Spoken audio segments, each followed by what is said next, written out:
चक जंगी सरकार में जो इकट्ठे हुए हैं, इन लोगों ने हर एक तहसीलदार से लेकर डिवीजन कमीशन तक, एलजी तक अपनी जो रिप्रेजेंटेटिव है वो पहुंचाई, लेकिन किसी ने इनकी बात नहीं सुनी।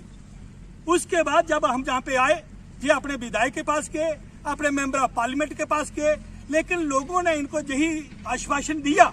लेकिन बाद में ये हुआ कि आज आपने देखा काम जहाँ पे लगा हुआ है, एक जहाँ ही नहीं, जहाँ जहाँ इन लोगों की जमीन है। इससे पहले मनानू में जमीन थी, वो भी ये लोग लाटी थे, और वहाँ भी जो इन्होंने एग्रीकल्चर यूनिवर्सिटी बनाने के लिए इनको डिस्टर्ब किया और जमीन छीन ली।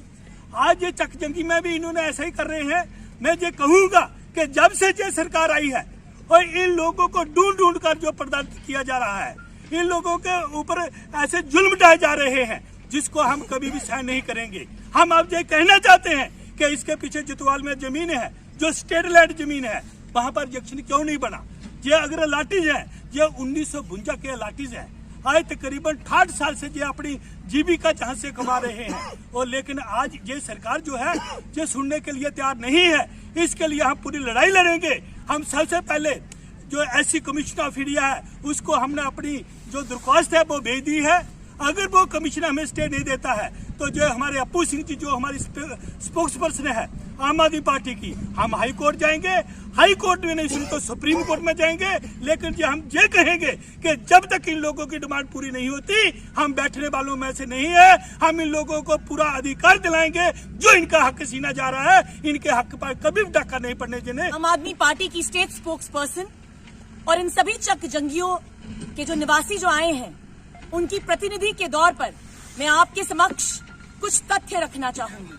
पहली अधिसूचना 14 जनवरी 2021 को निकली, दूसरी 25 मार्च 2021 में, तीसरी 9 जून 2021 को, और चौथी नोटिफिकेशन निकली 3 नवंबर 2022 को। इन सभी नोटिफिकेशनों में इन्होंने ऑब्जेक्शंस डिमांड करी और बहुत ही बेहतरीन तरीके से लिखा गया कि दिल्ली, लुधियाना, अमृतसर, कटरा एक्सप्रेस हाईवे के लिए सड़क के लिए जमीन ली जाएगी सांबा में। और बहुत ही गुने चुने शब्दों में इन्होंने मांग रखी कि अगर किसी को कोई ऑब्जेक्शन है तो वो ऑब्जेक्शन सामने लाएं।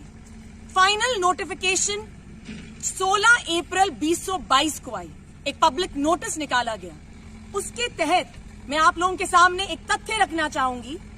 उसके तहत हम लोगों ने, चक जंगी के गांव के लोगों ने अपने विधायकों से बात करी, अपने मिनिस्टरों से बात करी, एमपी साहब से बात करी, मगर किसी ने इनकी नहीं सुनी। तहसीलदार से शुरू हुए, उसके बाद डेप्यूटी कमिश्नर, एडीसीज, डिविजनल कमिश्नर, नहाई के प्रोजेक्ट मैनेजर, हर किसी को हमने बेहतरीन रिप्रेजेंटेशंस लिखी, मगर इन रिप्रेजेंटेशंस का कोई भी ढंग का जवाब हमें नहीं मिला। मेन मुद्दे दो हैं।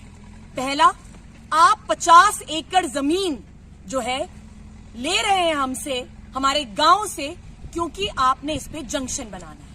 कॉम्पनसेशन का मसला हम कोर्ट लेके जाएंगे, ये न्यायालय, उच्च न्यायालय, और अगर यदि हम उच्च न्यायालय में हार गए तो सर्वोत्तम न्यायालय के पास जाएंगे इनकी कॉम्पनसेशन की लड़ाई लड़ने।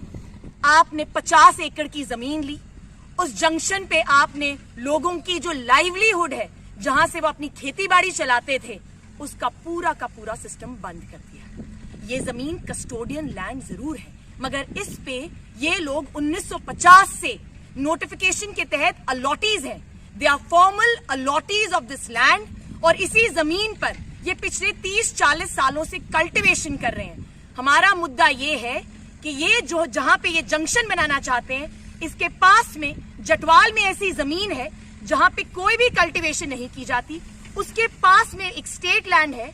आप इन अनुसूचित जातियों का ये एरिया खत्म करके जहां पे ये अपना लाइवलीहुड चलाते हैं, इसको बंद करना चाहिए, और इसके आगे जटवाल या स्टेट लैंड पे अपना जंक्शन बनाएं। यहां से इसके बाद हम national commission of scheduled caste के पास गए। 3 दिसंबर को मैंने इनकी प्रतिनिधि के तौर पर इनको एक रिप्रेजेंटेशन लिखी। डॉक्टर अंजू बाला से मैं कठुआ में मिली, वहां से हमने एक प्रेस रिलीज जारी करी जिसमें उनको हमने संक्षिप्त शब्दों में सब कुछ समझाया। अंजू बाला जी को national commission state for the scheduled caste के तहत हमने उनको एक रिप्रेजेंटेशन भेज दी है। एक और रिप्रेजेंटेशन जिसमें हम इनको अलॉटीज का पूरा ऑर्डर लगा के दूसरी रिप्रेजेंटेशन 1 हफ्ते में भेजेंगे, और उसके बाद ये सारी ऑल्टरनेटिव रेमेडीज एग्जॉस्ट करने के बाद यदि हमें 30 दिसंबर इस साल के कोई स्टे ऑर्डर नहीं मिला तो हम हाई कोर्ट का दरवाजा खटखटाएंगे। मेरी एलजी सरकार और सेंटर की सरकार को एक जोरदार अपील रहेगी कि अनुसूचित जातियों के साथ आप इस तरह ढोंग और उनको अपने हक से वंचित ना करें।